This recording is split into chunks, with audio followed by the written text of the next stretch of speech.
let go, screamed Polly. I'm not touching you, said Diggory. Then their heads came out of the pool, and once more the sunny quietness of the wood between the worlds was all about them. And it seemed richer and warmer and more peaceful than ever after the staleness and the ruin of the place they'd just left. I think that if they'd been given the chance, they would have again forgotten who they were and where they'd come from, and would have laid down and enjoyed themselves half asleep, listening to the growing of the trees. But this time there was something that kept them as wide awake as possible, for as soon as they'd got out onto the grass, they found that they were not alone. The Queen, or the witch, whatever you'd like to call her, had come up with them, holding on fast by Polly's hair. That's why Polly had been shouting out, "Let go." This proved, by the way, another thing about the rings, which Uncle Andrew hadn't told Diggory because he didn't know it himself. In order to jump from one world to another by one of those rings, you didn't need to be wearing or touching it yourself. It's enough if you're touching someone who is touching it. In that way, they work like a magnet, and everyone knows that if you pick up a pin with a magnet, any other pin which is touching the first pin will come too. Now that you saw her in the wood, Queen Jadis looked different. She was much paler than she had been, so pale that she hardly had any of her beauty left. And she was stooped and seemed to be finding it hard to breathe, as if the air of that place stifled her. Neither of the children felt in the least afraid of her now. Let go of my hair, said Polly. What do you mean by it? Here, let go of her hair at once, said Diggory. They both turned and struggled with her, and they were stronger than she, and in a few seconds they'd forced her to let go. She reeled back, panting, and there was a look of terror in her eyes. Quick, Diggory, said Polly, change rings and into the home pool. Help, mercy, cried the witch in a faint voice, staggering after them. Take me with you. You cannot mean to leave me in this horrible place. It's killing me. It's a reason of state, said Polly spitefully, like when you killed all those people in your own world. Do be quick, Diggory. They put on their green rings, but Diggory said, Oh, bother, what are we to do? He couldn't help feeling a little sorry for the Queen. Oh, don't be such an ass, said Polly. 10 to 1, she's only shamming. Do come on. And then both children plunged into the home pool. It's a good thing we made that mark, thought Polly. But as they jumped, Diggory felt that a large, cold finger and thumb had caught him by the ear.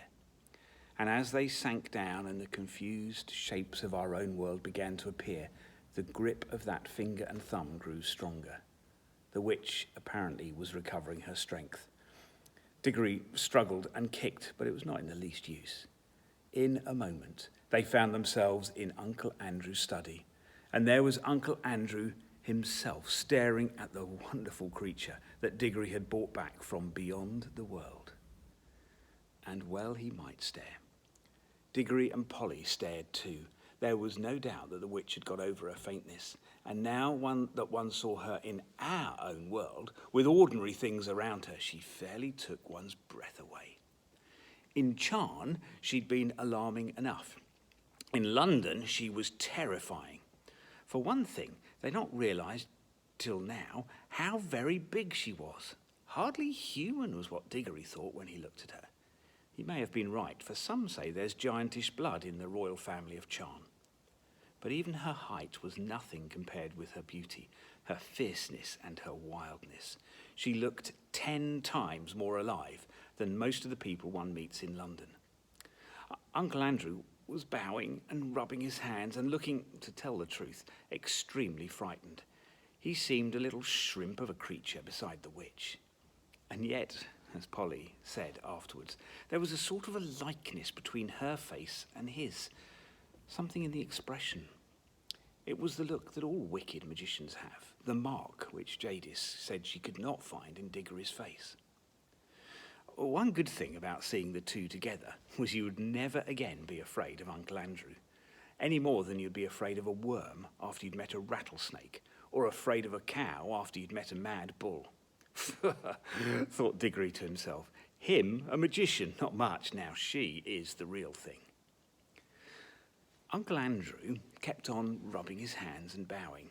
He was trying to say something very polite, but his mouth had gone all dry, so he could not speak. His experiment with the rings, as he called it, was turning out more successful than he liked. For though he'd dabbled in magic for years, he'd always left all the dangers, as far as one can, to other people. Nothing at all like this had ever happened to him before. Then Jadis spoke. Not very loud, but there was something in her voice that made the whole room quiver. Where is the magician who has called me into this world? Madam, gasped Uncle Andrew, I'm most honoured, highly gratified, a most unexpected pleasure.